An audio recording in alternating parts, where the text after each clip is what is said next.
এসএসসিতে, হ্যাঁ, just for inspiration, আর কোনো কারণ নেই। আপনারা যারা খারাপ ভাবতেছেন যে আমি খুব খারাপ সিচুয়েশনে আছি তাদের জন্য বলতেছি।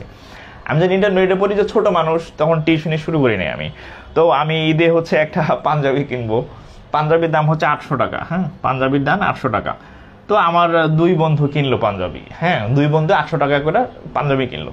তা আমি বাসায় এসে বললাম যে আমি একটা পাঞ্জাবি কিনবো, মানে আপনার লাল পাঞ্জাবি। তো এখন আমারও ভালো লাগবে কি লাগবে না সেটা পরের বিষয় না, আমার ইচ্ছা হচ্ছে বন্ধুরা কিনছে আমি কিনবো, কিন্তু আমার ফ্যামিলিতে 800 টাকা দেওয়ার মতো অ্যাবিলিটি ছিল না। তো আমার বললো যে 300-400 টাকা দিয়ে একটা পাঞ্জাবি কিনো। তো আমি মানে অভিমান, ছোট মানুষ, হ্যাঁ থাক, কেন কিনবো না আর কি।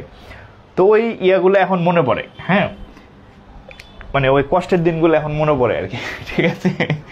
এখন তো ওই যে কালকে ইয়াতে গেলাম, 10-12 হাজার টাকা খরচ করে আসছে, কেউ টেরও পায় নাই, কাক পক্ষীও টের পায় নাই।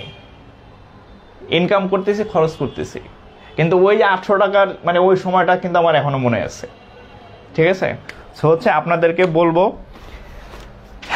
যে মানে হতাশ হওয়ার কিছু নাই, আপনার সামনে অনেক ভালো দিন আসতেছে, হ্যাঁ, আপনার সামনে অনেক ভালো দিন আসবে।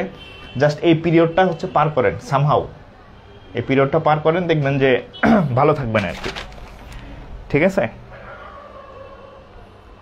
হতাশ হওয়া যাবে না।